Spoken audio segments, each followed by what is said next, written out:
Wine Talks with Paul K. This is Robert Mondavi, Jr. From the Michael Mondavi Winery. Opus One Winery with Michael Silacci. Thank you for listening to Wine Talks with Paul, Cal, and Karen. Don't forget to subscribe. Cheers. Hey, welcome to Wine Talks with Paul K. And we are in studio today. We're going to have a ton of fun talking about flowers and wine. Wine Talks is available, of course, on Spotify, Pandora, iHeartRadio, and wherever you hang out for your podcasts. And always sponsored by the Original Wine of the Month Club, where we have now the Pure Wine Series, Bordeaux, Napa, and the Sweet Wine Series have yet to start. And the topic of our conversation today, a flower-based wine series. But this is more than just that conversation, because the winery is small. We're talking about Free Range Flowers Winery.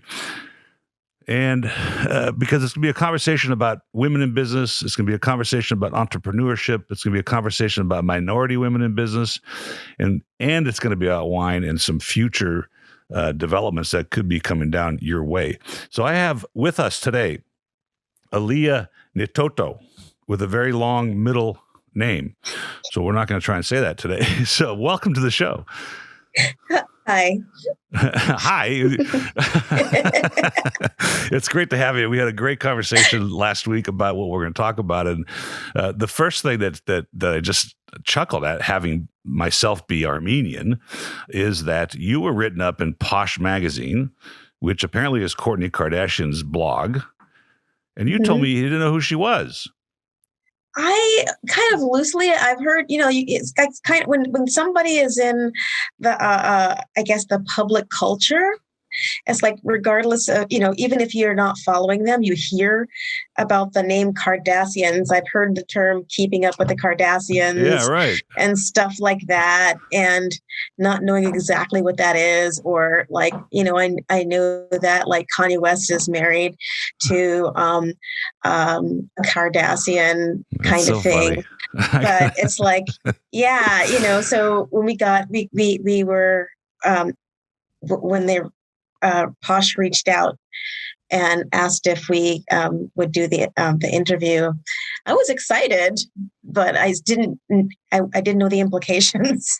That's really cute. I mean, because for one, we obviously the sister's a huge reality star, and Armenian descent. But what I crack up about is my father, I think in the 60s or maybe even the early 70s, used Kourtney's father as an attorney for some contracts when he was selling a pharmacy, and he still tells that story. He's 92 now, and he likes to tell the story about how he used Robert Kardashian, as an attorney. But I thought it was very cute that she weren't totally aware of them, because that would be like, antisocial almost, right? I mean, it'd be like, wow, you don't know who the Kardashians are, which I think is a very good thing, by the way.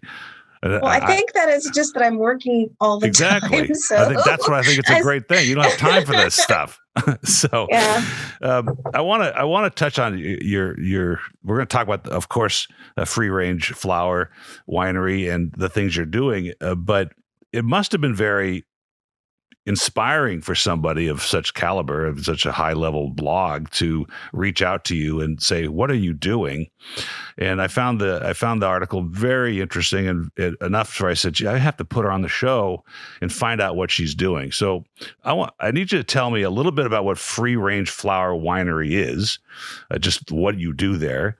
And then we'll get into specifics about how many people are there and how much you're making. And then we'll talk about business and some of the headwinds you've had. Okay. So Free Range Flower Winery, we make wine with flowers.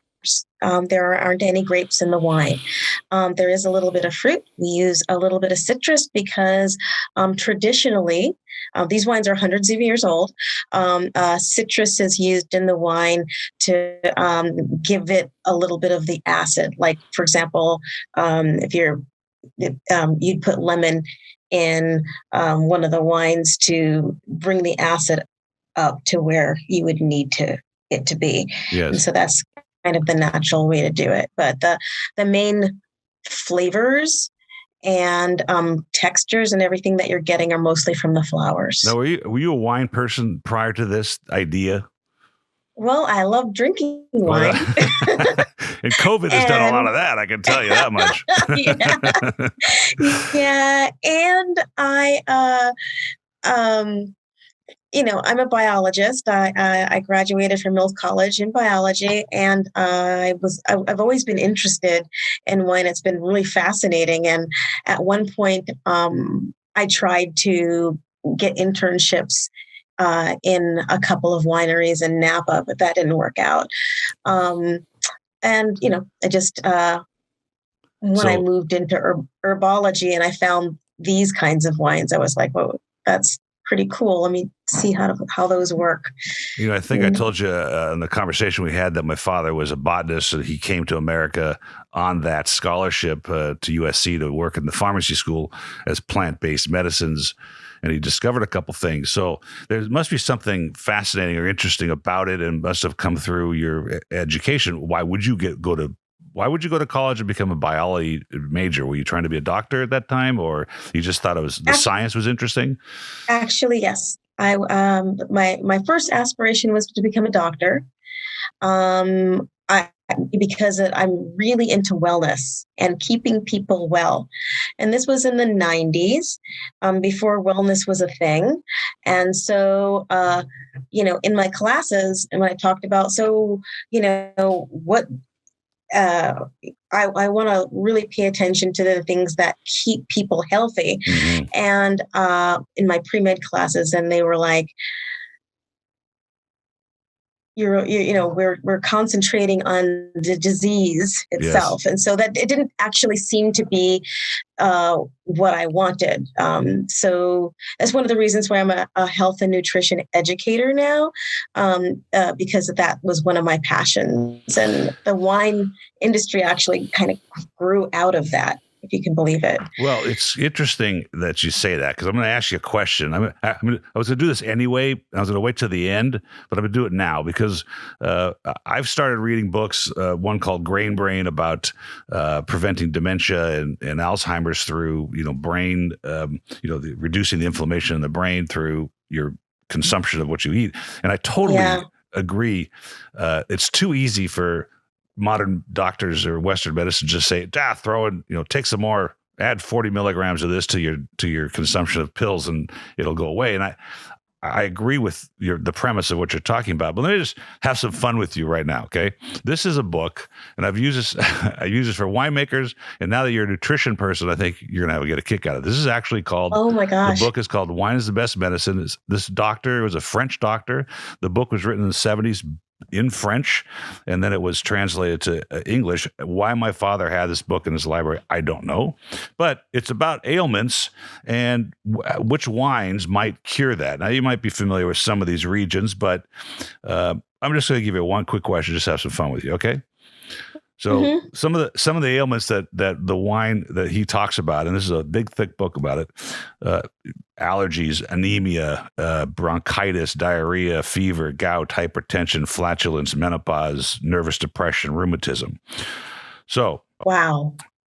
If you were flatulent, just to pick something obnoxious and funny, you could take a young Beaujolais, you could have champagne, or you could have a dry Alsatian white to cure, or not cure, but to alleviate the symptoms. Which do you think of those three wines might do that? I would think champagne. Wow. Okay, so that was the answer I got yesterday from a master of wine. And the answer is no. Ding, ding, ding, ding. It's a dry Alsatian white. And that's because... Well, I have to say, in my defense, I don't know what that is. Oh, there you go. Well, the Alsatian wines are the north of France. They border Germany, and actually that area goes back and forth between German and France. But the reason why I would have picked a champagne is because of the bubbles, carbonation, and the bubbles can actually help to change, the acidity in your stomach a little bit. That makes sense. See, now you just did something very, very important, because it is your training and your inquisitive nature as it is, because a master of wine, which is probably the highest degree. Well, it is in my opinion, the highest degree in the wine world as you can get. There's a master somm, which is a little more, it covers more things like service and stuff. But the master of wine is strictly wine. And their job isn't to be able to just taste a glass of wine and tell me what it is, but it's really to defend the premise that they have. So if I taste a wine and I think it's Cabernet, why do I think it's Cabernet?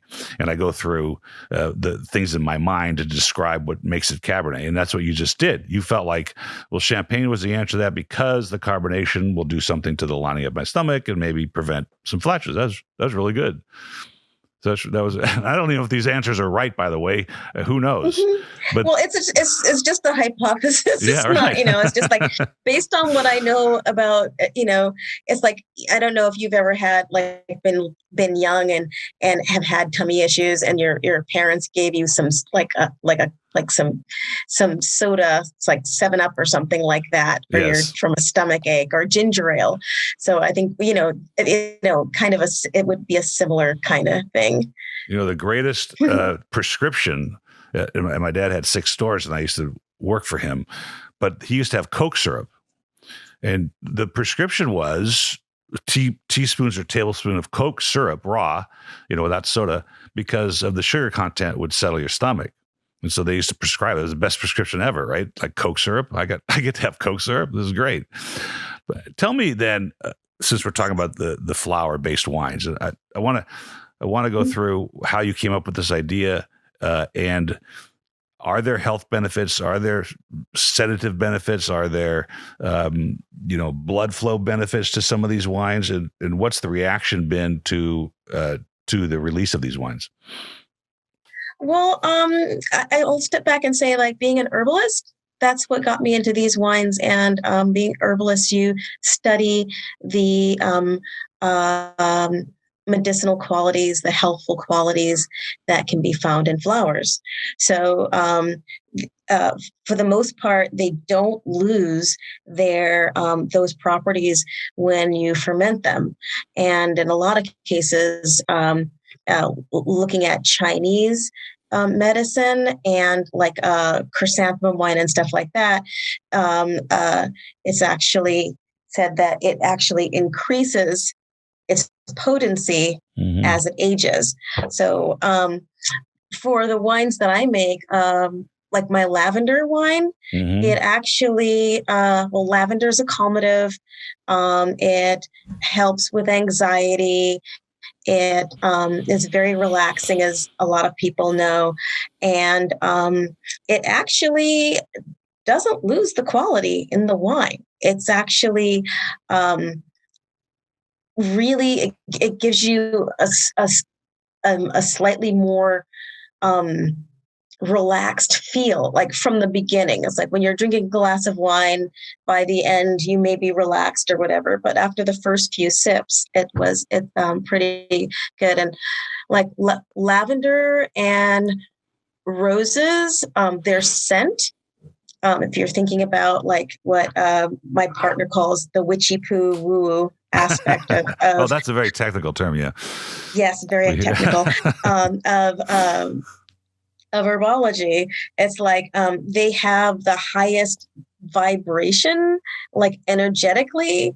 So it's like it's something that people who are use when they want to basically make changes in their what's a good word?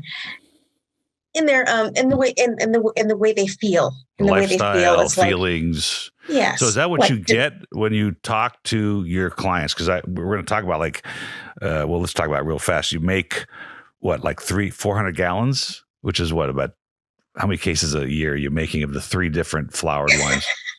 Well, last year I just did the math because we're getting to do our reporting soon. We made 260 gallons of wine. And that's this year 20, we made a bunch more than that. But that's like 20 cases. Yeah, but it's like this year we've almost tripled that. It's like it's about like 600 gallons. So That's how you start. I mean, you'll start making 25,000 gallons of wine, right? That's the way it works. And that's a lot of flowers, by the way. But going back to what you're talking about, are those the comments you get from your customers, current customers, that when I have this lavender wine, I get this sensation, or when I have this marigold wine, I get this sensation? Is that what you're hearing? Yes, we do hear from folks that it's kind of fun. People are like, "Oh my God, I drank it and it was just amazing." And it's like the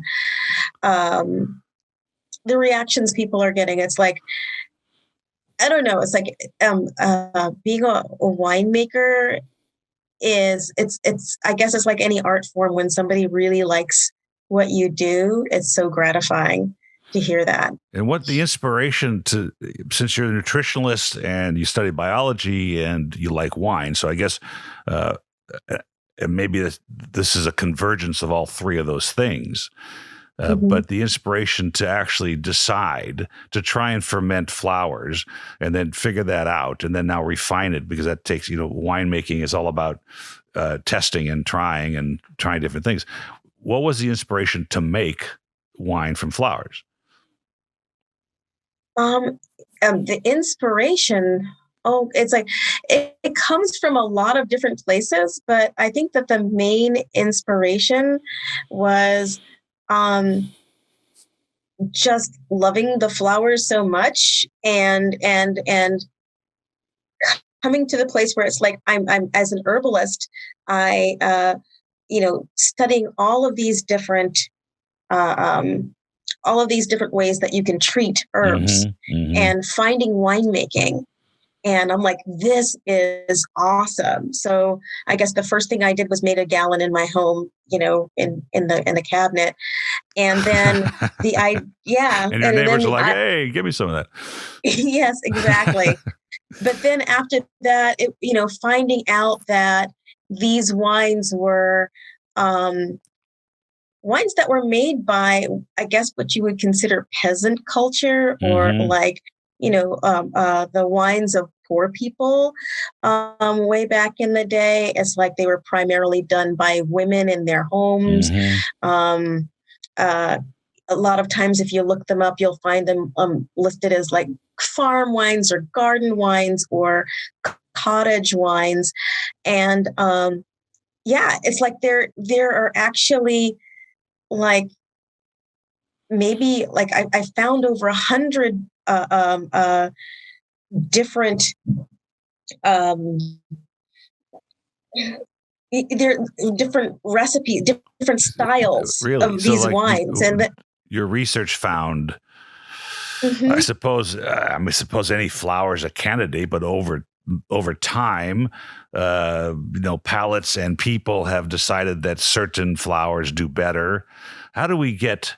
Which is a fascinating thing, for one, because as we discussed a little bit on the phone before, vermouth is infused, herbs. Gin is distilled herbs. Vermouth with sweet vermouth from Italy is distilled herbs or infused herbs. Lillet, the wine, is a herb instilled distillate. So, and I have at night, almost every night, a soda water with Fernet Blanca, because it's got curative, digestive issues, right? It helps me a lot. I mean, it really does work. And so I'm guessing that your wines carry that curative power, or because they are distilled. And my brain is kind of racing here. Wasn't grappa, the original grappa, which is the distilled must from a winery that the peasants would dig, would they go to the winery, when the winery threw out the must, they'd scoop it up, take it home, distill it, make fire water out of it.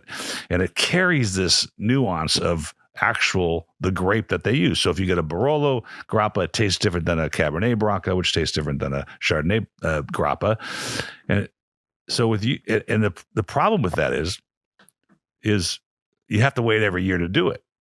With flowers, there is no crop time, right? So you can go down to where? To your local flower shop, or your local wholesale flower house? Yeah, well, I my source, I get the flowers from, because of where I am right now. I source my flowers dry, and they're organic. So yes, I can source them any time of the year. The wines, I'm not distilling. I One day I would love to do that. I'd love to see how they come out. They come out. I mean, I love grappa, and just pulling everything together to do that would be awesome. Yeah, it's like my main the main thing that I'm doing with the wine though is the amounts of flowers that I'm using. I'm focusing more on pleasure than on medicinal quality. I don't want to like go too far down that road. I mean that those qualities are still there by by default, in some respect. The first wines I did were was lavender, and it was really strong lavender and very little alcohol, and it was still really really good. But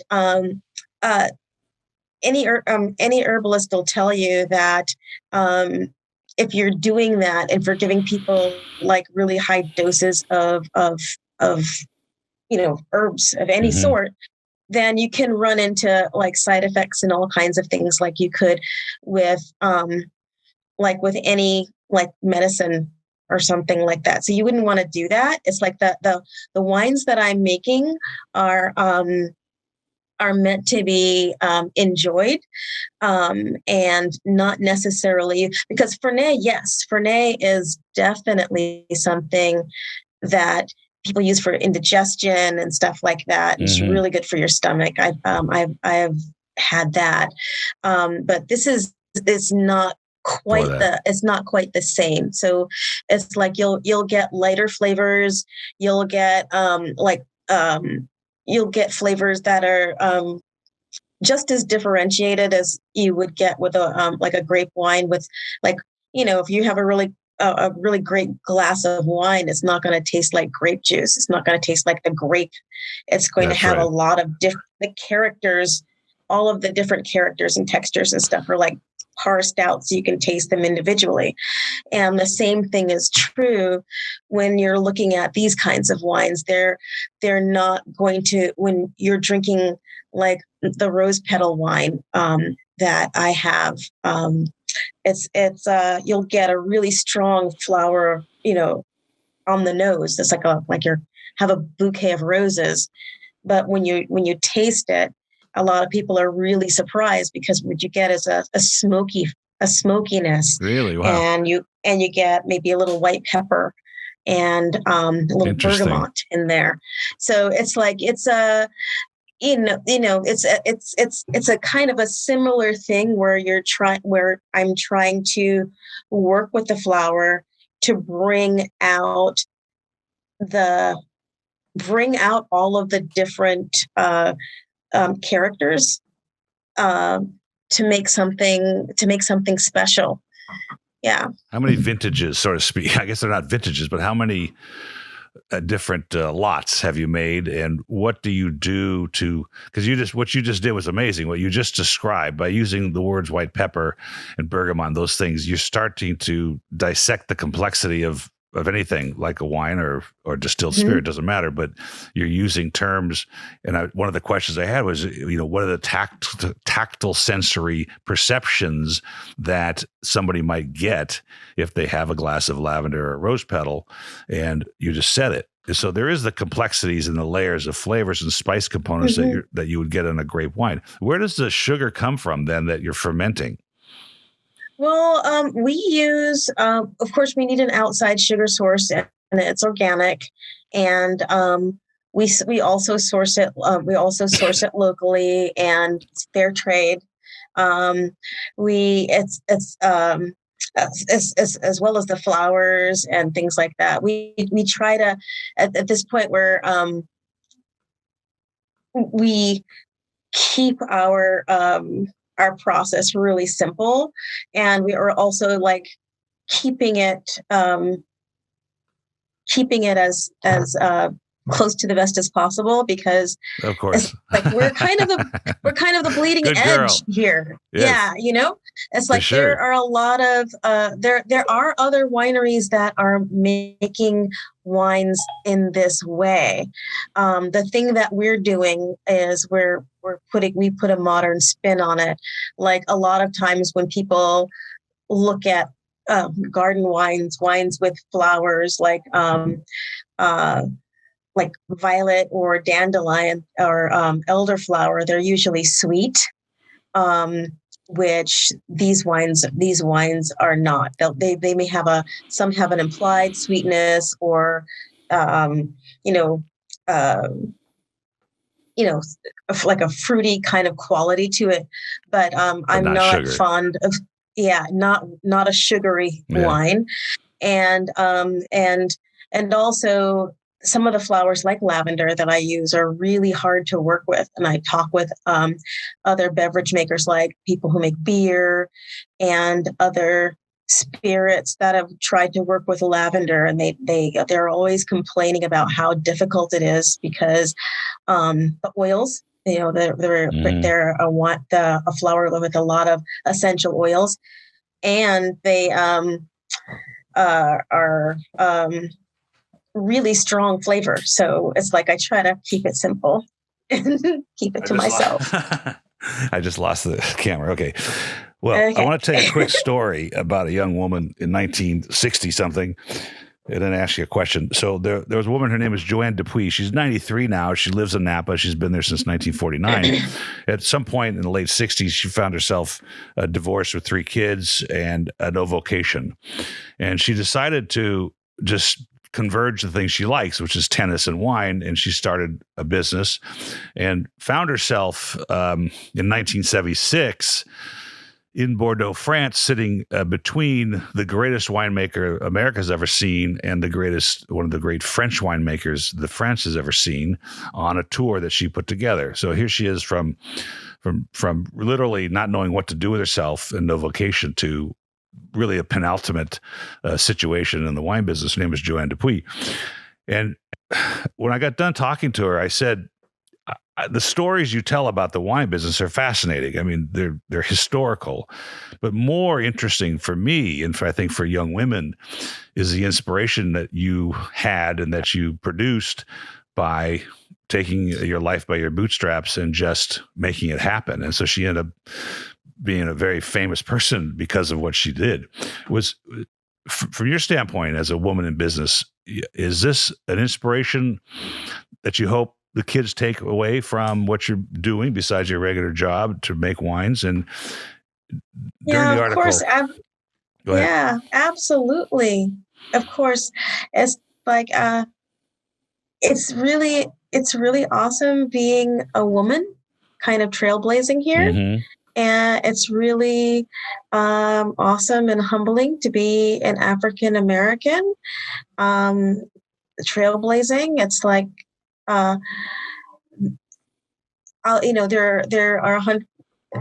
there are thousands of wineries in the country. 4,000 in California alone. Yeah, and of those, I believe only something like 2% are women, and then I may have that wrong, but all I know is that of that small number, only about 1% of those are African American. So it's like I'm like I think I know all of the other African American. Women in wine is a huge subject now. So this is what's so fascinating about what you're doing, because it's a little, not, I'm going to say counterculture, but it's not grape wine. So, but women in wine is big, very big, and it's a very popular subject all over the world, not just in California.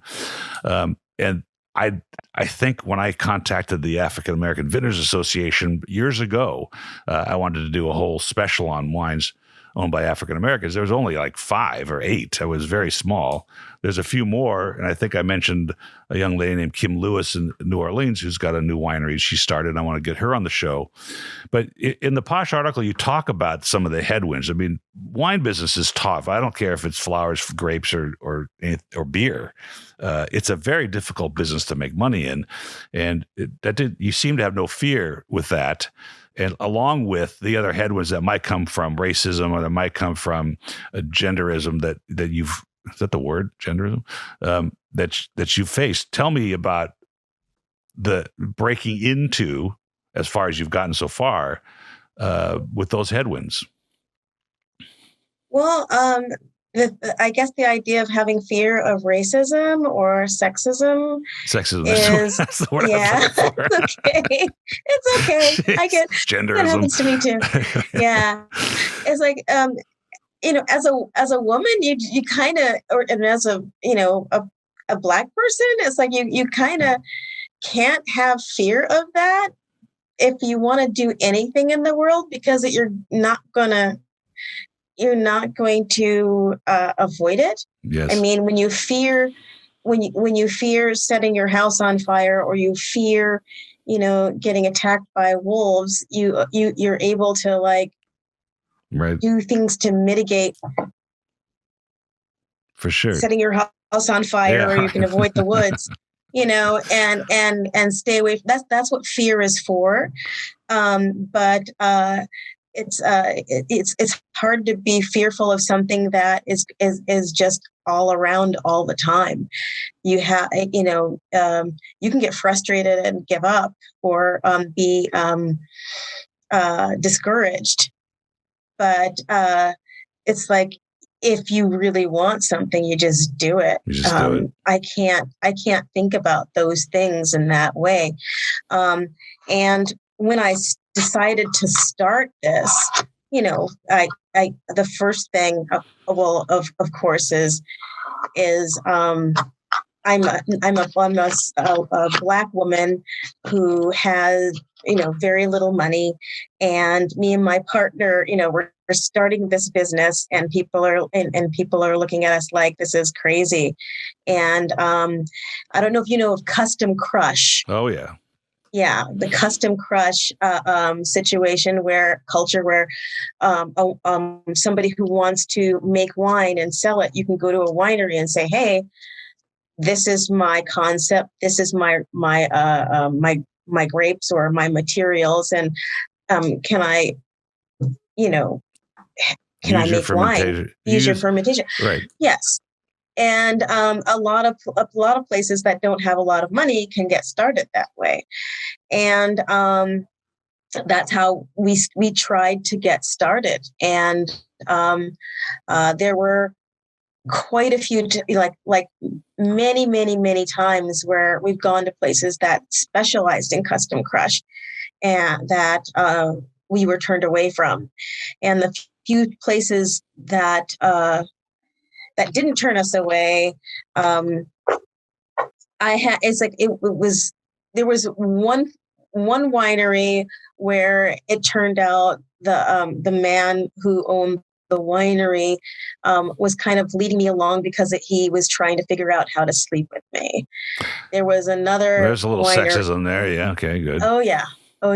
And when he realized that it wasn't going to happen, that went away, of course. Wow. And there was another time where we had a go ahead, and the gentleman who owned the winery said, "In order to know that you're serious about this, I want you to make sure I want to see that you bought all of your equipment and the material that you need to do the Custom Crush." He was going to give me a space in his winery to make the wine in. And it was just probably like an 8 by 3 foot space, but that, like to stick a barrel in, but that would have been precious.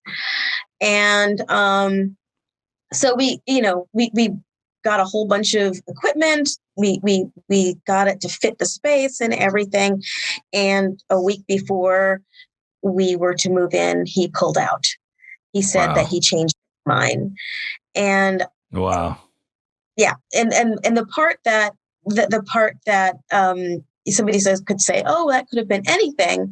But a month later, I found out that there was somebody else in the spot, and they were another white man, No.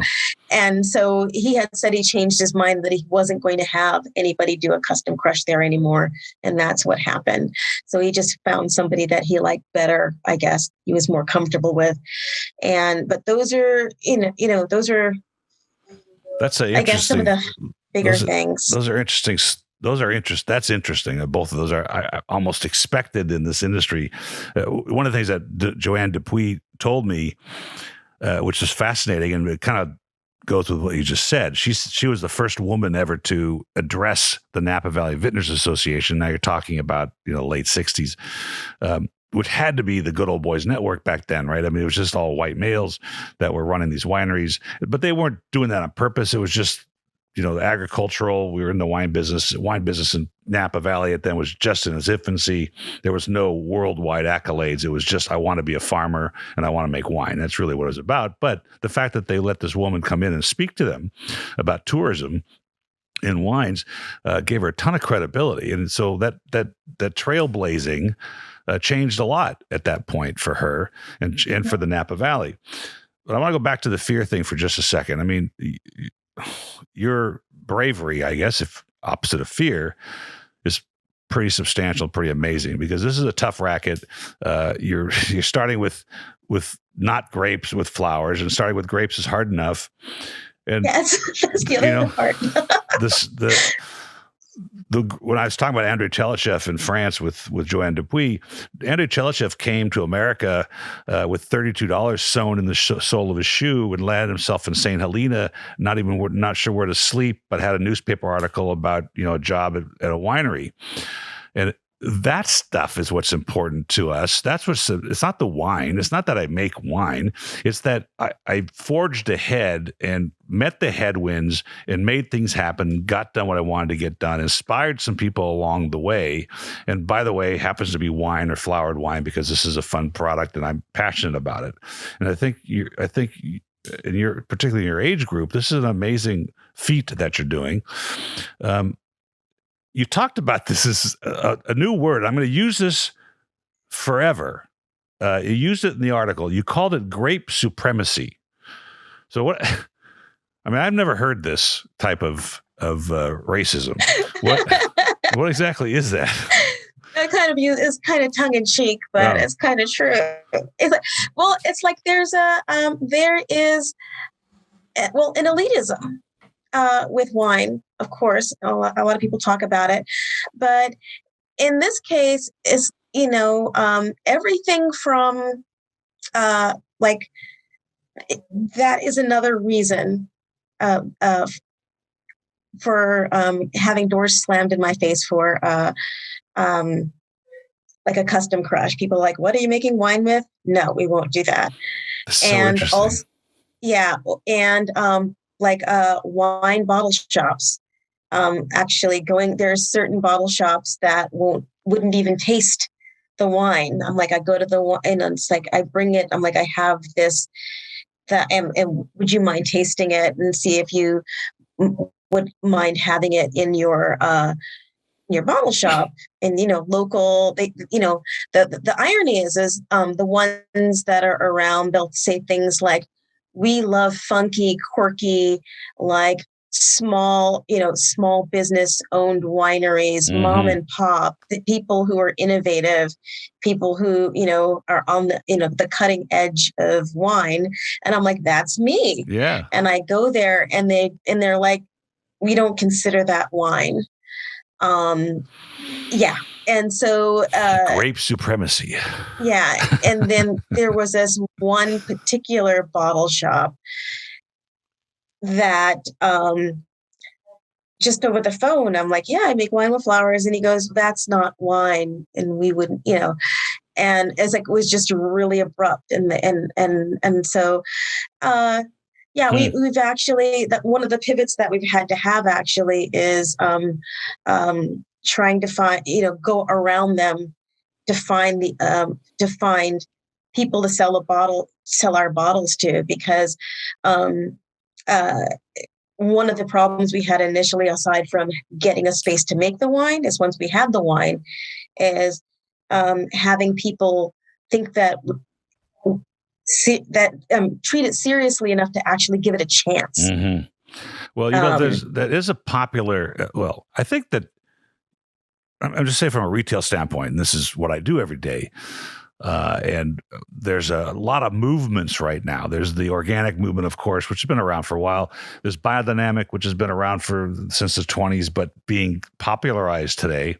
And now there's a raw movement, which is the woman I spoke with yesterday, Isabelle Legeron.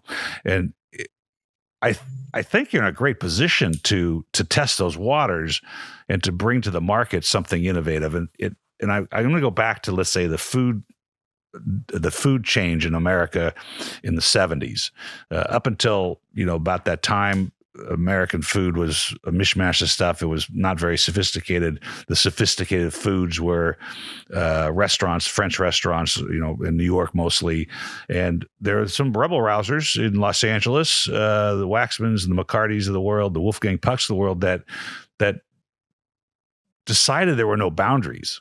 They decided that we're not going to be making sauces out of butter and flour. We're going to make what we want to make, and we're going to change the way it works. And I think you're in a good position to experiment. What the headwind you're facing with the retailers is, man, I got to buy I've got to have a new vendor, and besides this idea of trying to sell flowered wine to somebody, which I think would sell if a floor stack at a wine shop. If I walk into a wine shop, particularly organic, biodynamic, dry farm stuff, as a consumer, I'm looking for something different anyway. Different, right? Yeah.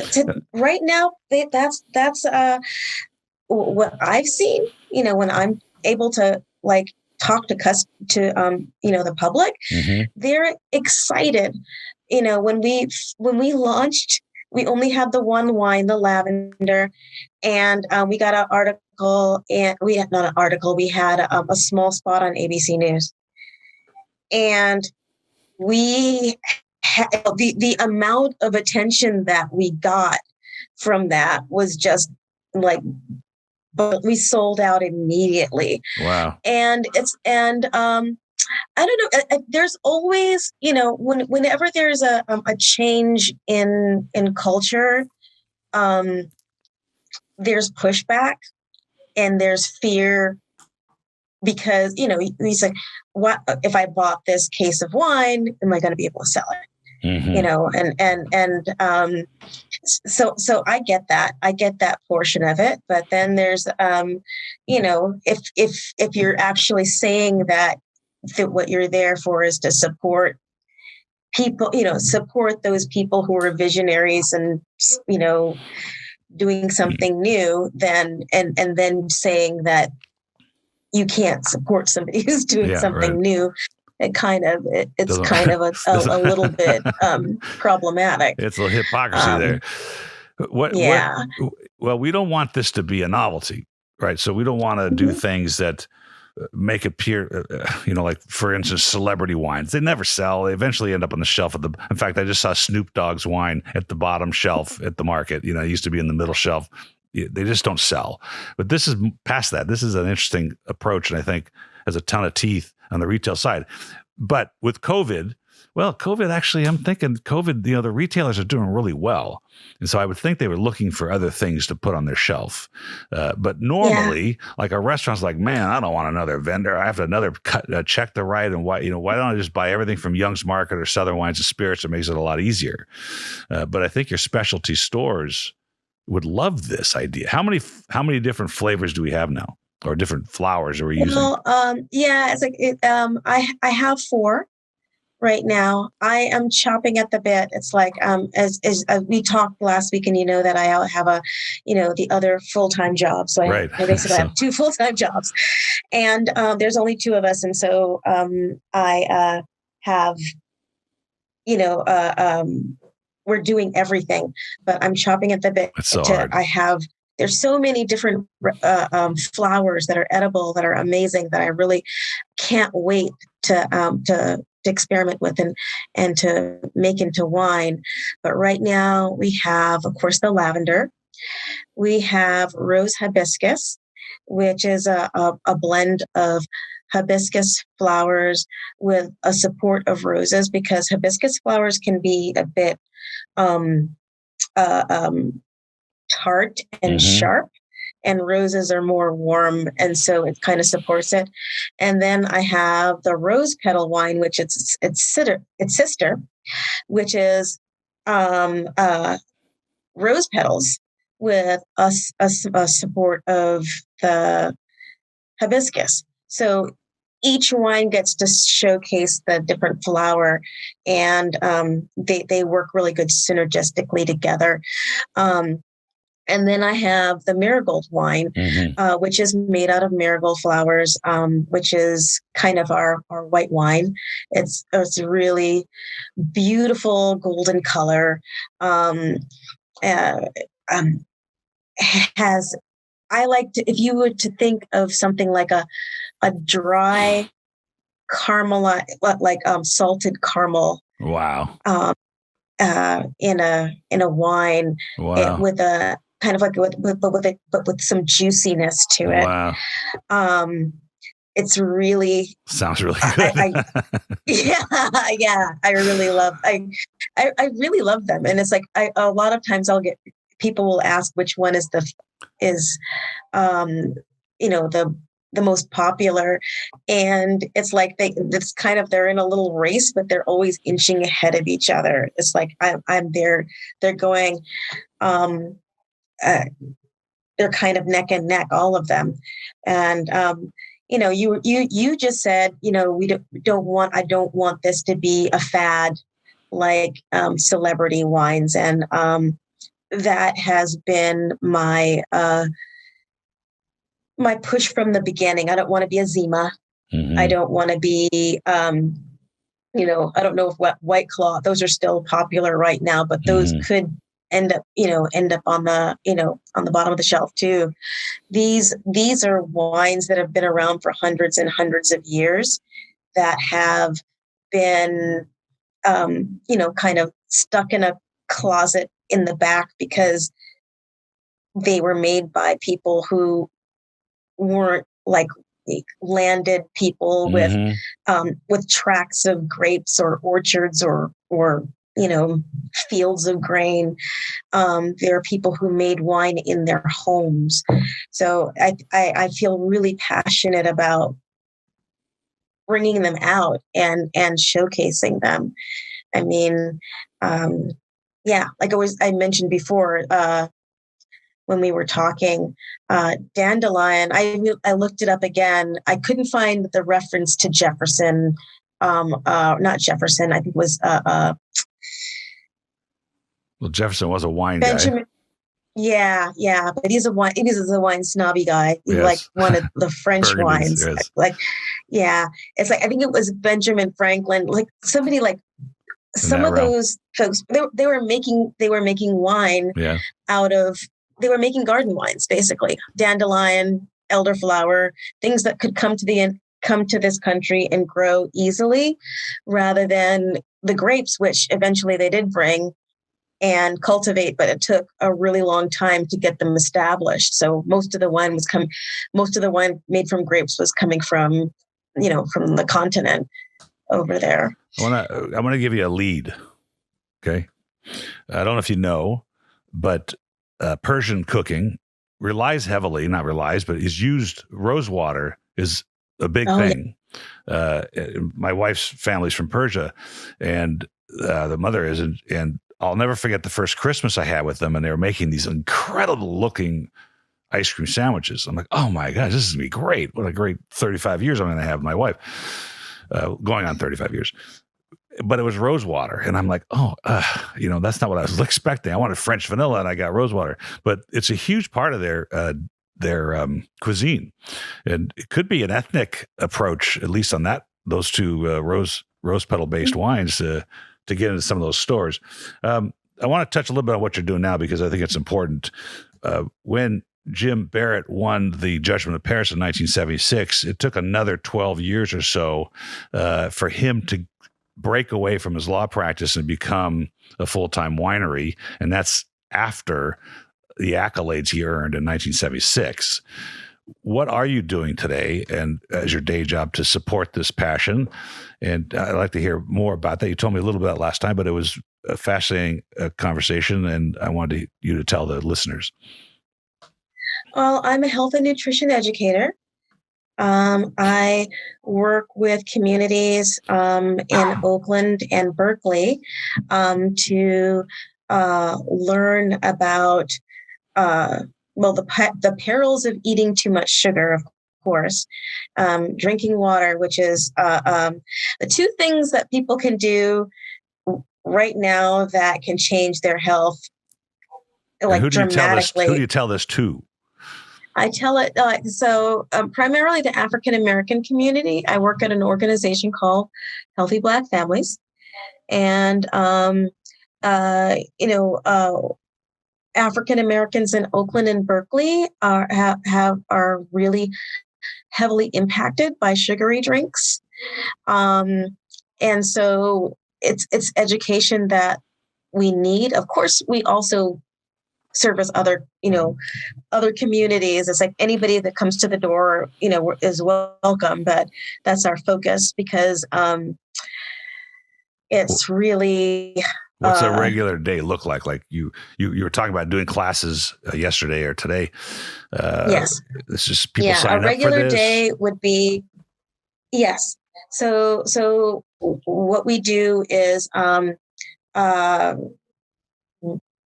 fortunately, before COVID hit, we have a really good network of connections to the community that we're working with. So when COVID, we used to do in-person classes, grocery store tours where I go through and teach people how to shop on a budget, and teach people how to look at a food label and read it so they can actually make informed decisions about what they're eating. And so a lot of that just moved online. So what I do now is I basically created courses. I have a course called Healthy Living 101. And the people who come to the class, will learn everything from how to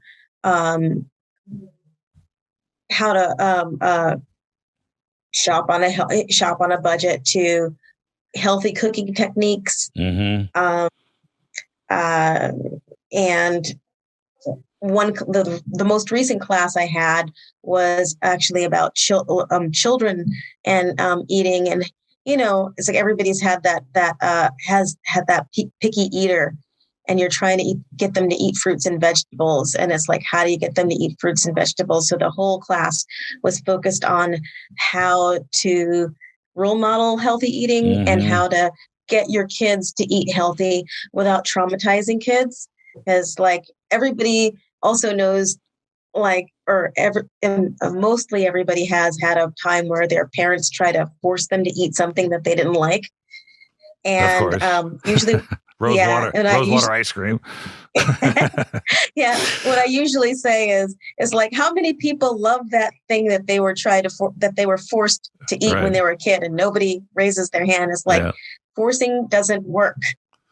Forcing kids to eat doesn't work. It makes them hate it for the rest of their life. And it's ends up being a point of trauma.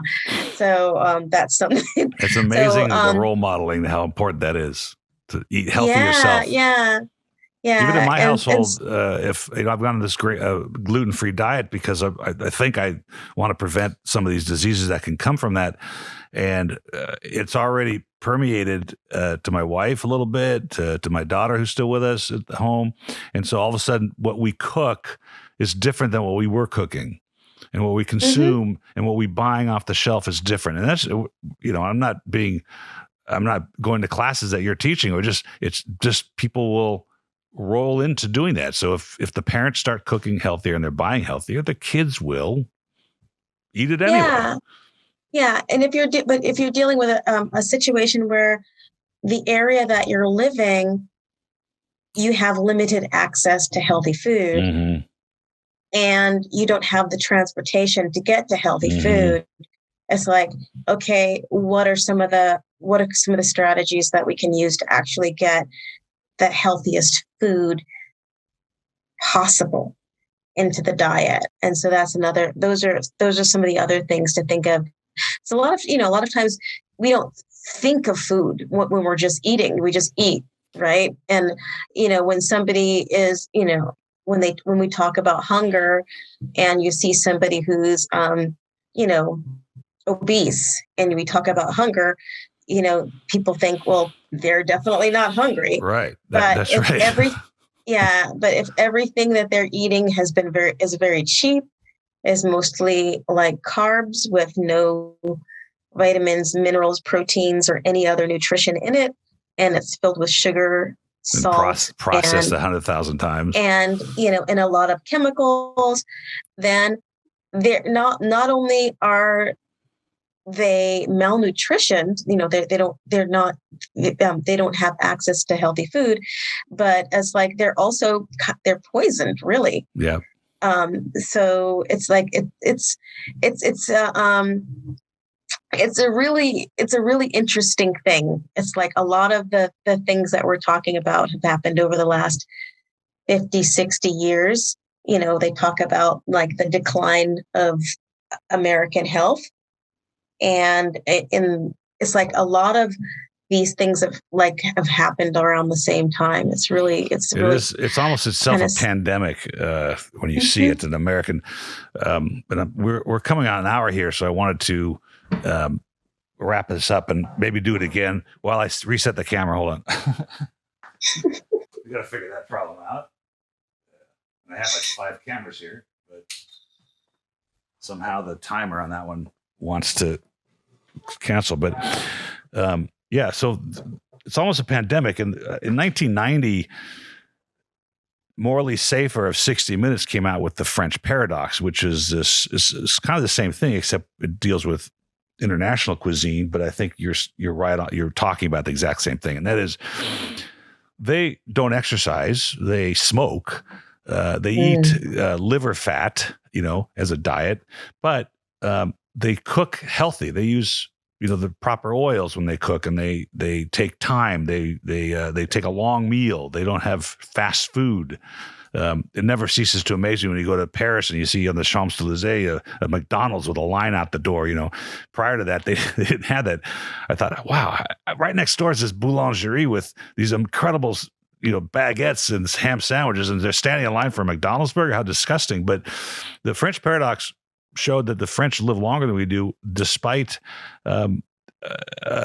lifestyle. Not despite it. Their lifestyle is slower and it's healthier in general. They just don't have the problems we have because of the way they approach cooking and from this thing. And I think with you, what you're doing is commendable to help people understand. It's probably even less expensive if you have access to the foods to cook healthy, because processed foods cost money and they're full of junk. And, I guess when you can't read the description of the ingredients and you can't pronounce the words, you probably have a problem, right? So, it's another really interesting thing about that is the connection between the two, because the slow food movement, it basically started in France. That's right. And oh God, is it, what's her name? The Green's restaurant owner. Do you know that? I think it's Green's. Is it Alice Waters? Oh yeah, Chez Panisse, yeah. Chez Panisse, that's it. I'm sorry, got the restaurant Absolutely. wrong. Chez Panisse. She is a big proponent of the slow food movement, and she actually is really passionate about food and food access in the United States for people who have limited access to healthy food right now. Actually, when she opened, I'm sorry to interrupt you, but when she opened Chez Panisse, she didn't have access to it either. It really wasn't around, right? So, yeah. Continue. And so, Yeah, it's always really interesting. It's like when now her restaurant has such a claim, and it's such a big deal, and it's like there's always just a rose, like flowers growing out of like the cracks in the road. It's like she's was able to like have that bloom. It's kind of, she's actually one of the people that I look up to when I think about the winery, right? And I was just going to say that. Trailblazers. You are. I'll wrap up with this thought. That's exactly what you are doing. And she changed the world of food. She was the beginning of the change of world of food in California and the United States. And it had no boundaries. She didn't have boundaries. The people she brought in to cook for her didn't have boundaries. They were willing to take the shackles off of conventional food and make things happen. And that's exactly what you're doing. You're an energizing, inspiring young woman to take all this on. And it's been such a pleasure to have you on. I hope we can do it again. Maybe when you get to 1,000 cases, we'll recap and see what's happened. And I hope one day I get a chance to taste the wines. I don't want to take away from your inventory to do that, so I want you to sell everything you have. But I'd be fascinated really love to for you taste to them. taste the wine. I would really love it. So we'll have to figure that out. It's like this holiday season's kind of crazy right now. I was like labeling it 6 o'clock this morning. Yeah, I have. I have actually 2 podcasts to do in San Francisco when I come up next. It won't be till after the holidays. One was with George Mardikian's son, who's a famous restaurant owner in the 50s and 60s called Omar Khayyam's in San Francisco. And then the other is a woman, best-selling New York Times author, Frances Deaconspiel, who wrote a book called Tangled Vines. I think you'd probably enjoy that book. It's about the history of winemaking in America, how it got to Napa Valley. The subject is murder, arson, and fraud in the wine business, but it's more than that. It's called Tangled Vines. So when I come to see them, I would love to swing in, meet you somewhere and tilt a glass and just have a nice conversation. Sounds good. So I'd love that. Congratulations, and look forward to reading more about you and what you're doing and how you're inspiring people. Thanks for being on the show. Thank you so much. Thank you for having me. You're welcome. Cheers. Hey, thanks.